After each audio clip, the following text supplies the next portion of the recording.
let's talk about engagement of your deep core. So for our deep core, we're going to focus on our pelvic floor and on our transverse abdominis, which is the deepest abdominal wall layer.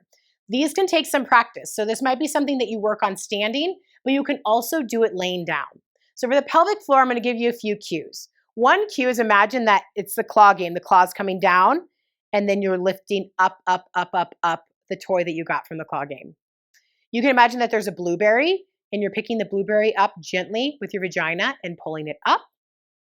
You can imagine that your vagina is drinking a milkshake through a straw. So you're gripping around the straw and then pulling up, up, up, up, up.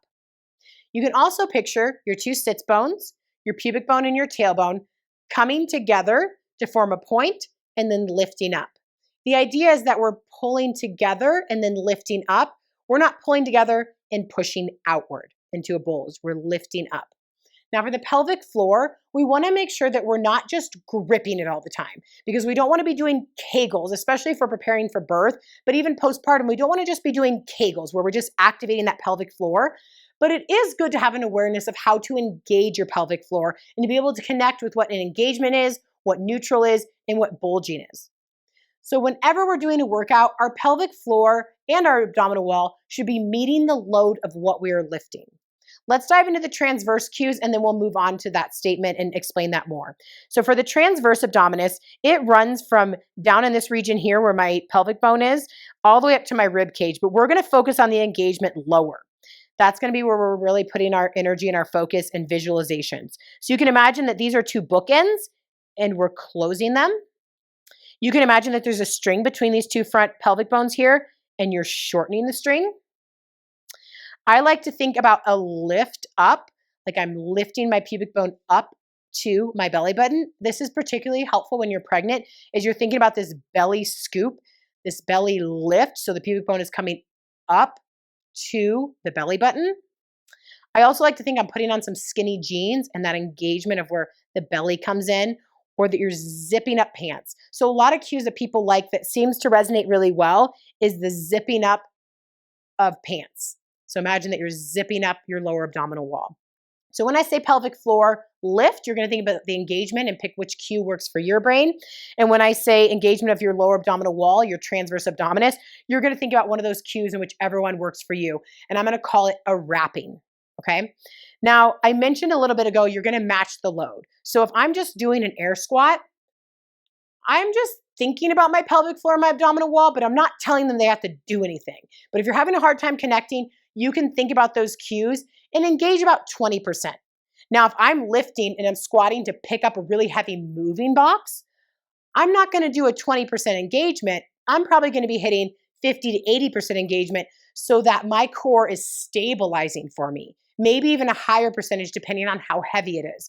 So we always want to meet the load. We don't want to be, when we're working out and engaging our core, just gripping, because we also want relaxation in our body, that we don't want to just get our body used to gripping when it doesn't need to be. So what I mean is if I'm just doing an air squat and gripping, I don't need to do that. That's too much. That's too much engagement for what I'm doing. Now we're going to move into talking about how we can engage when we're lifting something or we're doing something with fitness. So I'm going to have you think about three things. Exhale, engage on exertion. So when it comes to a squat, what we can do is think about where's the exertion first. So squatting down, not very hard. Exertion up is there. With the press, coming down isn't hard. Pushing up is the exertion. So when we exhale, we're going to use our active breath where we're going to engage the pelvic floor and the abdominal wall. You can think about a lift and a wrap with the exertion. So it'll look like this. Inhale down, exhale, lift, and wrap. And again, we're going to meet the load of whatever movement we're doing and whatever weight that we have. So I'll demonstrate again. Inhale down, exhale, engage on the exertion. With the press, it's going to look like inhaling down, exhaling, engage on the exertion. And this can be extrapolated to any movement. Exhaling is almost always going to give you one of the best engagement cues for working out. Because when you exhale, your core is going to engage and come in. So if I'm doing a movement, even like a row, I wasn't thinking even about pelvic floor lift. I was just using my exhale.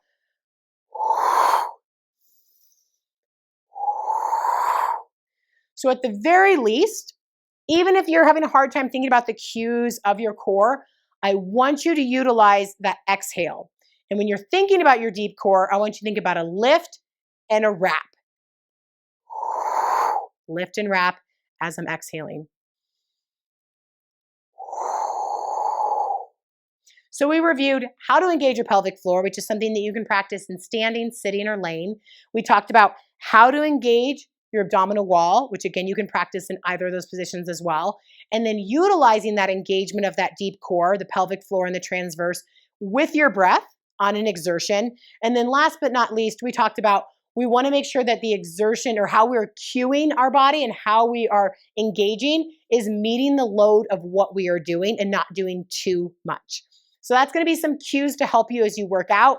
And the best cue of all, if you have a hard time, again, is just utilizing your exhale for the engagement.